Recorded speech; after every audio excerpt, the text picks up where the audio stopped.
আসসালামু আলাইকুম। আচ্ছা, বেসিক ইলেকট্রিসিটি বইয়ের আমাদের যে প্রথম অধ্যায় রয়েছে যে বৈদ্যুতিক বর্তনী।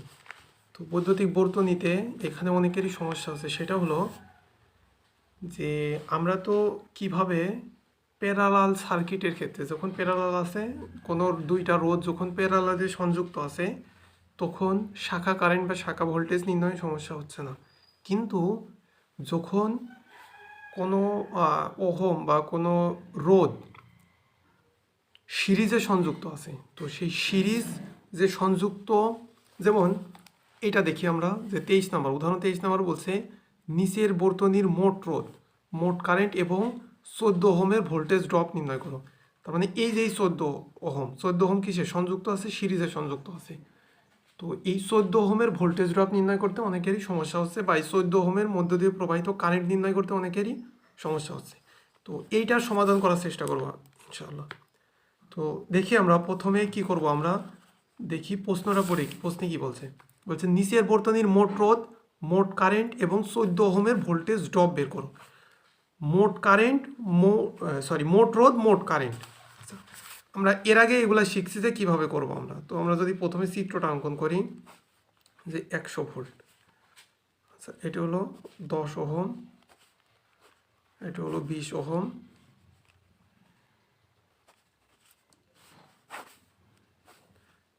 আচ্ছা এইদিকে যদি এভাবে আসি, এখানে 14 ওহম আছে, এখানে আছে হলো 12 ওহম, এখানে আছে হলো 12 ওহম। আচ্ছা, আর কি আছে আমাদের? আর কিছু দেওয়া নাই। তো এখন আমাদের বলছে, প্রশ্নে বলছে যে মোট রোধ, তার মানে আর এর মান নির্ণয় করতে বলছে। বলছে মোট কারেন্ট, তার মানে আই এর মান নির্ণয় করতে বলছে, এবং 16 ওহমের ভোল্টেজ ড্রপ, তার মানে V16 লিখতে পারি আমরা। V16 সমান কত? এই তিনটা মান আমাদের নির্ণয় করতে হবে।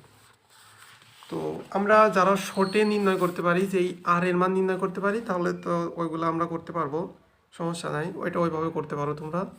তবে যারা আমাদের মিডিয়াম থেকে একটু নর্মাল লেভেলের আসো স্টুডেন্ট, বা যারা অত প্র্যাকটিস করতে চাও না, তারা সহজ সিস্টেমে করবো, অর্থাৎ ভেঙে ভেঙে করবা। তো আমরা সেটা কিভাবে ভেঙে ভেঙে করি, আমরা জানি যে আমাদের শুরু হয় যে সার্কিটের যে ম্যাথগুলো আছে, এগুলা শুরু করতে হয় শেষ থেকে, তাই না? তো একদম শেষে যদি তাকায়, আমরা এখানে দেখতে পাচ্ছি 14 ওহম। তো 14 ওহম আছে একা, তো একার নিয়ে আমরা কোনো কাজ করতে পারি না। তো এখন কি আছে, তার একটু আগে আসলে দেখতে পাচ্ছি এই 12 ওহম এবং এই 12 ওহম, এই দুইটা কিসে? প্যারালালে সংযুক্ত। কিভাবে বুঝবো প্যারালালে? সেটা হলো, দেখবো এই যে একটা তারে কারেন্ট আসছে, আস্তে আস্তে এই বিন্দু থেকে কারেন্ট কিছু যাবে ডান দিকে, কিছু যাবে বাম দিকে, এসে নিচেই নেমে 12 ওহমে ঢুকবে, এটাও নিচে নেমে 12 ওহমে ঢুকে আবার এই দিক দিয়ে বের হবে। তাহলে এই যে এই এক তার থেকে কারেন্ট ভাগ হয়ে দুই তারে চলে যাচ্ছে। তো এখন কারেন্ট প্রবাহের পথ এখন কয়টা? একের অধিক। এই জন্য এটাকে আমরা কি বলছি? এটাকে বলছি প্যারালাল সার্কিট, বা প্যারালালে সংযুক্ত আছে। তোমরা লিখতে পারি 12 ওহম এবং 12 ওহম কিসে সংযুক্ত? প্যারালালে সংযুক্ত, প্যারালালে সংযুক্ত। তাহলে কি জানি যে প্যারালালে সংযুক্ত হলে কি হয়, যে রোধ দুইটা উপরে গুণ হয়। তাহলে 12 × 12 ডিভাইডেড বাই রোধ দুইটা নিচে কি হয়? যোগ হয়। তাহলে যদি আমরা ক্যালকুলেশন করি, দেখি কত হয়, যে 12 × 12 ডিভাইডেড বাই 12 + 12 মান আসে হলো 6 ওহম।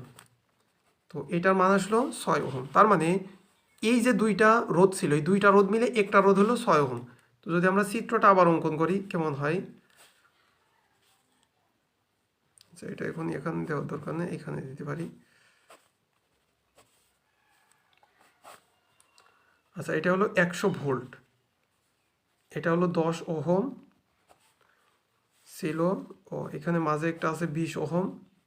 আচ্ছা, এইখানে দুইটা 12 মিলে একটা হয়েছে 6 ওহম, আর নিচে একটা কত ছিল? 14 ওহম ছিল। আচ্ছা, এখন যদি একটু লক্ষ্য করি, একদম শেষে কত আছে? 14 ওহম। তার একটু আগে গেলে দেখতে পাচ্ছি 6 ওহম। এখন যে আমরা দেখি এই তার থেকে কারেন্ট প্রবাহিত হওয়া শুরু হলো, হয়ে এই 6 ওহমে ঢুকলো, ঢুকে 6 ওহম থেকে আবার বের হয়ে 14 ওহমে ঢুকলো। তাহলে এই যে এই 6 ওহম আর 14 ওহম, এই দুইটা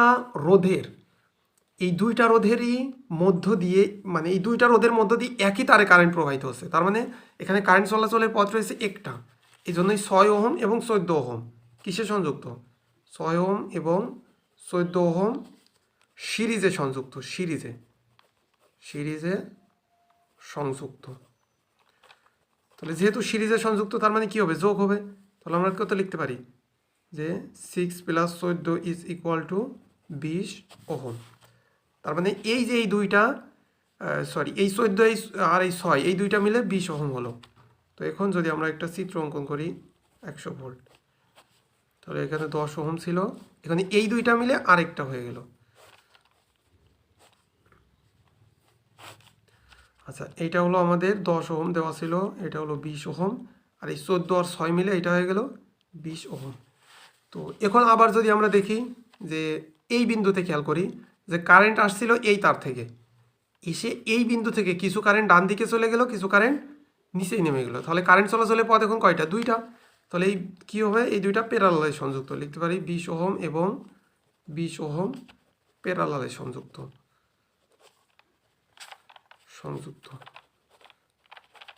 আচ্ছা, তাহলে কি হবে? উপরে হবে 20 × 20 ডিভাইডেড হবে 20 + 20। যদি আমরা ক্যালকুলেশন করি আমাদের মান কত আসে? যে 20 × 20 ডিভাইডেড বাই 20 + 20 মান আসে হলো 10 ওহম। 10 ওহম। তাহলে এই দুইটা 20 মিলে একটা 10 ওহম হয়ে গেল। তাহলে আমরা এখন লিখতে পারি, চিত্রটা অঙ্কন করতে পারি। তাহলে এটা হলো 100 ভোল্ট, এটা ছিল 10 ওহম, এটা হলো 10 ওহম। তাহলে এই দুইটা 10 ওহমের মধ্য দিয়ে একই কারেন্ট প্রবাহিত হচ্ছে, মানে একই তারে কারেন্ট প্রবাহিত হচ্ছে। এই জন্য এটা আমরা কি লিখতে পারি? 10 ওহম এবং 10 ওহম সিরিজে সংযুক্ত,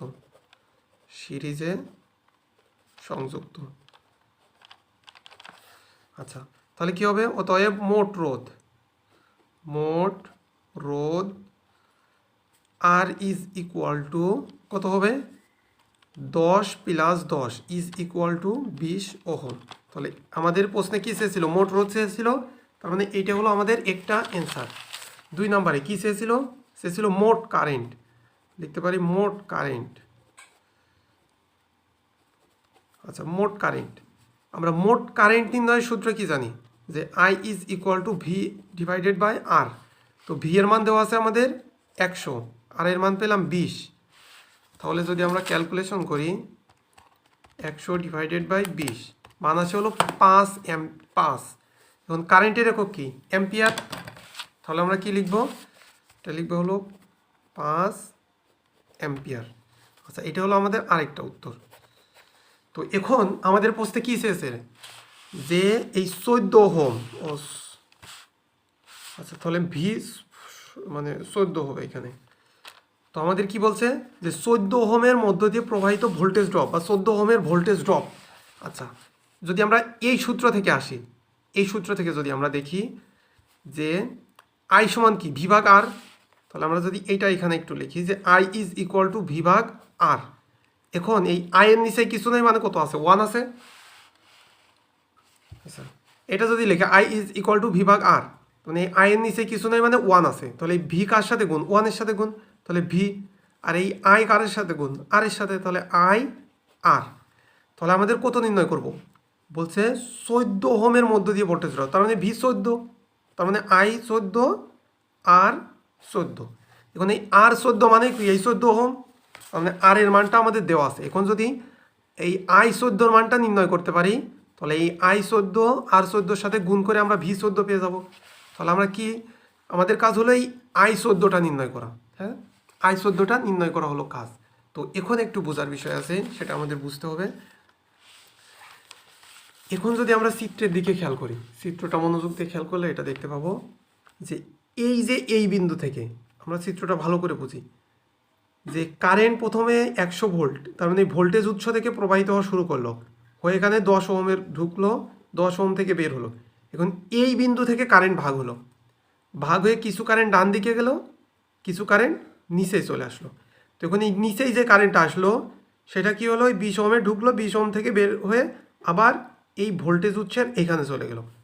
কিন্তু এই ডান দিকে যে কারেন্টটা গেল, দেখো ডান দিকে যে কারেন্টটা গেল সেই কারেন্টটা হলো ডান দিকে এসে এইখান থেকে এই বিন্দু থেকে এই বিন্দু থেকে কিছু কারেন্ট 12 ওহমে ঢুকলো ডান দিকে, যে কিছু কারেন্ট বাম দিকে এসে আবার এই 12 ওহমে ঢুকলো।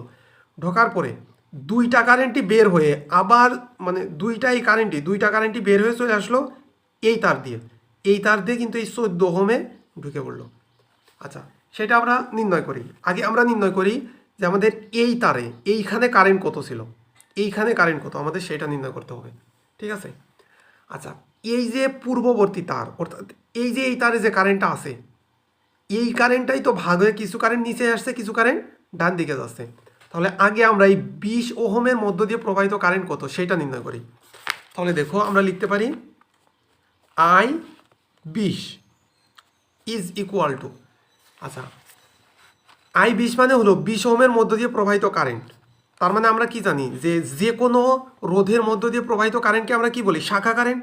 আর শাখা কারেন্ট নির্ণয়ের সূত্র কি লিখছি আমরা, পূর্ববর্তী মোট কারেন্ট। এটা হলো পূর্ববর্তী মোট কারেন্ট গুণ বিপরীত শাখার রোধ ডিভাইডেড বাই বিপরীত শাখার রোধ প্লাস সমশাখা বা নিজ শাখার রোধ। ঠিক আছে। আচ্ছা, পূর্ববর্তী মোট কারেন্ট মানে কি? পূর্ববর্তী মোট কারেন্ট মানে এই যে এই বিন্দু থেকে মূলত কারেন্ট ভাগ হয়েছে, তাহলে তার পূর্ববর্তী এইখানে এই তারটা, তার মানে এইখানে কারেন্ট কত আছে সেটা। তো আমাদের এইখানে আমরা জানি সিরিজ সংযোগ, যেহেতু 10 ওহম সিরিজ সংযোগে আছে, আমরা জানি সিরিজ সংযোগে একই কারেন্ট প্রবাহিত হয়। তার মানে ভোল্টেজ উৎসে যে কারেন্টটা ছিল সেইটাই 10 ওহমে ঢুকে 10 ওহম দিয়ে একই কারেন্ট বের হবে। তার মানে কি আমরা কারেন্ট মোট কত পেয়েছি, 5 অ্যাম্পিয়ার। তার মানে এই পূর্ববর্তী মোট কারেন্ট এইখানে আমাদের 5 অ্যাম্পিয়ার। তাহলে পূর্ববর্তী মোট কারেন্ট 5 অ্যাম্পিয়ার গুণ বিপরীত শাখার রোধ। বিপরীত শাখার রোধ বলতে আমরা কোনটা বলছি, যে বিন্দু থেকে কারেন্ট ভাগ হচ্ছে। তাহলে এইখানে দেখি তার এইদিকে একটা আসছে, এইদিকে একটা গিয়েছে। তাহলে যেহেতু 20 ওহম, তাহলে তার বিপরীত শাখা কি, এই যে এই তারটা, এই তারে তাহলে এই 12 ওহম 14 ওহম এই তিনটাই কিন্তু বিপরীত শাখা বা বিপরীত শাখার রোধ। হ্যাঁ, 20 ওহমের বিপরীত শাখার রোধ কিন্তু তিনটাই। তাহলে আমরা তিনটা রাখলে তো হবে না, আমরা বলছি যে এমন সার্কিটে যেতে হবে যেইখানে এই বিপরীত তার, তার মানে এই তারে একটা মাত্র রোধ আছে। সেটা যদি আমরা চিত্র দেখি, যে মোট রোধ নির্ণয় করেছি সেই চিত্রটা দেখি, তো দ্বিতীয় চিত্রর ক্ষেত্রে দেখতে পাচ্ছি আমাদের কয়টা আছে, তিনটা আছে। আচ্ছা, এইবার যদি আমরা এইখানে আসি, এই চিত্রটা লক্ষ্য করি যে এই যে 20 ওহম, এর বিপরীত শাখায় রোধ কয়টা আছে, 20 ওহম একটা রোধ আছে না, এটা হলো একটা রোধ আছে। তাহলে এইখান থেকে নেব আমরা। তাহলে 20 ওহমের বিপরীত শাখার রোধ কত, 20 ওহম। তাহলে আমরা এখানে গুণিতক 20 লিখলাম ডিভাইডেড বাই বিপরীত শাখার রোধ 20 প্লাস সমবান নিজ শাখার রোধ। কোনটার কারেন্ট নির্ণয় করছি আমরা, 20 ওহম, 20 ওহমের, তাহলে প্লাস 20। তো এইটা যদি আমরা ক্যালকুলেশন করি তো কত পাই দেখি, যে 5 গুণিতক 20 ডিভাইডেড বাই 20 প্লাস 20, মান আসে হলো 2.5 অ্যাম্পিয়ার, 2.5 অ্যাম্পিয়ার। আচ্ছা, এখন আমরা লক্ষ্য করি যে আমাদের মোট কারেন্ট ছিল এখানে পূর্ববর্তী তারে মোট কারেন্ট ছিল 5 অ্যাম্পিয়ার। দেখা যাচ্ছে, হ্যাঁ, যে পূর্ববর্তী তারে মোট কারেন্ট এখানে ছিল 5 অ্যাম্পিয়ার। এখন এই 20 ওহম, তার মানে নিচে এই কারেন্ট নামছে 2.5 অ্যাম্পিয়ার, মানে নিচের দিকে কারেন্ট নেমে আসছে 2.5। তাহলে এই তারে কারেন্ট কত, এই তারে কারেন্ট কত আছে? তো আমরা যদি, তো বিষয়টা এমন যে মনে করি যে বাবার সম্পত্তি আছে, মনে করি যে 10, তো এখন আছে হলো 2 ভাই। তো মনে করি এক ভাই পেয়ে গেল 5, এক ভাই পাইলো 5। তো আরেক ভাই কত পাবে, আরেক ভাই অবশ্যই মোট থেকে এই 5 মাইনাস হবে, তাই না? এইখানেও বিষয়টা সেম, যে এখানে আমাদের মোট কারেন্ট ছিল 5 অ্যাম্পিয়ার, তার মধ্যে 20 ওহম অর্থাৎ নিচের দিকে কারেন্ট নেমে যাচ্ছে 2.5 অ্যাম্পিয়ার। তাহলে এই ডান দিকে কারেন্ট কতটুকু যাচ্ছে, সেটা হলো এই মোট মাইনাস নিচেই যেইটা যাচ্ছে, তাহলে 2.5। তার মানে আমরা বুঝতে পারলাম যে এই ডান দিকে কারেন্ট আসছে হলো 2.5 অ্যাম্পিয়ার। আচ্ছা, এই 2.5 অ্যাম্পিয়ার কারেন্টটি কিন্তু এই তার দিয়ে এইখানে আসছে, মানে এই বিন্দু থেকে কিছু কারেন্ট ডান দিকে যে এই 12 ওহমের মধ্য দিয়ে ঢুকে আবার এই তারে বের হচ্ছে। ঠিক সেমভাবে এই 2.5 অ্যাম্পিয়ার কারেন্টের মধ্য থেকে কিছু কারেন্ট বাম দিকে এসে এই 12 ওহমে ঢুকে আবার কোথায়, এই তারেই বের হচ্ছে। কিন্তু তার মানে কারেন্ট যদিও এইখানে ভাগ হচ্ছে, ভাগ হওয়ার পরেও এই দুইটা কারেন্ট এসে এই বিন্দুতে আবার একই জায়গায় চলে আসছে, তার মানে কি কারেন্টটা আবার কি হয়ে যাচ্ছে, ওই আগের সম্পূর্ণ কারেন্টই হয়ে যাচ্ছে। হ্যাঁ, তার মধ্যে বিষয়টা এমন, যদি আমরা এমন যদি নালা দেখি, তো এটা মনে করি একটা নালা। হ্যাঁ, তো নালা থেকে মনে করি এরকম দুইটা নালা বের হয়েছে। হ্যাঁ, মনে করি একটা বড় পাইপ থেকে এরকম দুইটা ছোট পাইপ বের হয়েছে। বের হবার পরে এই মনে করি এইটা আবার এসে এইভাবে মিলিত হয়েছে, এইভাবে চলে গিয়েছে। তবে বিষয়টা এমন যে এই নালায় যে পানি আসছিল, কিছু পানি এই দিকে গেল আর কিছু পানি এই দিকে গেল। এই দুইটা পানি যেই আবার একইভাবে একই নালায় চলে গেল না, বিষয়টা এমন। তার মানে এইখানে কারেন্ট যে 2.5 অ্যাম্পিয়ার কারেন্ট আসছে, এসে কিছু কারেন্ট বাম দিকে যাচ্ছে, কিছু কারেন্ট ডান দিকে যাচ্ছে, যাবার পরে আবার দুইটা কারেন্টই বের হয়ে একই তারে মিলিত হচ্ছে বা একই তার দিয়ে আবার প্রবাহিত হচ্ছে। তার মানে 14 ওহমের মধ্যে দিয়ে প্রবাহিত কারেন্ট কত হবে, এই যে এইখানে যে কারেন্টটা ছিল সেইটাই সমান। তার মানে আমরা লিখতে পারি যে I14, এখানে লিখবো I14 ইজ ইকুয়াল টু মোট কারেন্ট, তার মানে 5 minus 2.5 is equal two 2.5 ampere. আচ্ছা, এখন I14 তো নির্ণয় করা আমাদের মূল উদ্দেশ্য না, আমাদের মূল উদ্দেশ্য হলো V14 নির্ণয় করা। তার মানে বলছে 14 ওহমের ভোল্টেজ ড্রপ, তার মানে V14। তো আমরা কি লিখতে পারি যে ভোল্টেজ ড্রপ, 14 ওহমের ভোল্টেজ ড্রপ, 14 ওহম এর ভোল্টেজ ড্রপ, দেখা যাচ্ছে কিনা, যে ভোল্টেজ ড্রপ 14 ওহমের ভোল্টেজ ড্রপ, তার মানে V14 ইজ ইকুয়াল টু কি বলছি, I14 গুণ R14। তো এখন I14 আমরা কত নির্ণয় করলাম, I14 নির্ণয় করলাম হলো 2.5, তাহলে এটা লিখলাম আমরা 2.5 ইন্টু R14 মানে কি, এখন রোধ কত আছে আমাদের, রোধ কত আছে 14 ওহম, তাহলে 14 গুণ হয়ে যাবে 2.5 গুণিত 14। তো ক্যালকুলেশন করলে দেখি মান কত আসে, 14 গুণ 2.5 মান আসে হলো 35। আচ্ছা, এটা কি নির্ণয় করলাম, ভোল্টেজের একক কি ভোল্ট, তাহলে 35 ভোল্ট, বা শুধু ভি লিখতে পারো, সমস্যা নাই, শুধু ভি লিখতে হবে। এইটা হলো আমাদের একটা অ্যান্সার। তো আশা করি আপনাদেরকে বুঝাইতে পারছি, আর তাও যদি বুঝতে সমস্যা হয় তো অবশ্যই আমারে নক করলে আরও বিস্তারিত বুঝাই দেওয়ার চেষ্টা করবো ইনশাল্লাহ। আচ্ছা, এবার আসি যে আমাদের ঝিনাইদহ পলিটেকনিকে যে পূর্ব মধ্য পরীক্ষা হয়েছে, সেইখানে আমাদের স্যার ঠিক এই মানে এইটাই উদাহরণের এইটাই দিয়েছে, কিন্তু একটুখানি পরিবর্তন করছে। আমাদের এই যে মিড পরীক্ষায় এই সার্কিটটা দিয়েছে। হ্যাঁ, তো দেখি এই অঙ্কটায় আমাদের প্রথম রোধ কত আছে, 10 ওহম, স্যার দিয়েছে 5 ওহম, শুধু অর্ধেক করে দিয়েছে, আর কিছু করেনি। এইখানে আছে 20 ওহম, আমাদের স্যার দিয়েছে কত, 10 ওহম। হ্যাঁ, তো এইখানে আছে 6 ওহম, এইখানে আছে 3 ওহম, ছাড় দিয়েছে আর কি। তো এইখানে আছে আমাদের কত, 12 ওহম, 12 অর্ধেক হচ্ছে 6, আর এইখানে 12 অর্ধেক 6 না দিয়ে এখানে 3 দিয়েছে, দেওয়ার পরে এখানে 14 আছে আর এখানে 8 দিয়েছে। হ্যাঁ, একদম সেম, এখানে ভোল্টেজ বয়ে আছে 100 ভোল্ট, এখানে ভোল্টেজ দিয়েছে 20 ভোল্ট। ঠিক আছে, একদম সেম এই অঙ্কটাই। যে এই অঙ্কটা বুঝতে পারছো শেষ মানে তারা এই অঙ্কটাও ইনশাল্লাহ পারবা, চেষ্টা করবা। যদি সমস্যা হয় তাহলে অবশ্যই আমারে জানাবা। তো ঠিক আছে, ধন্যবাদ সবাইকে। পরবর্তী ভিডিও পাওয়ার জন্য আমাদের সাথেই থাকুন।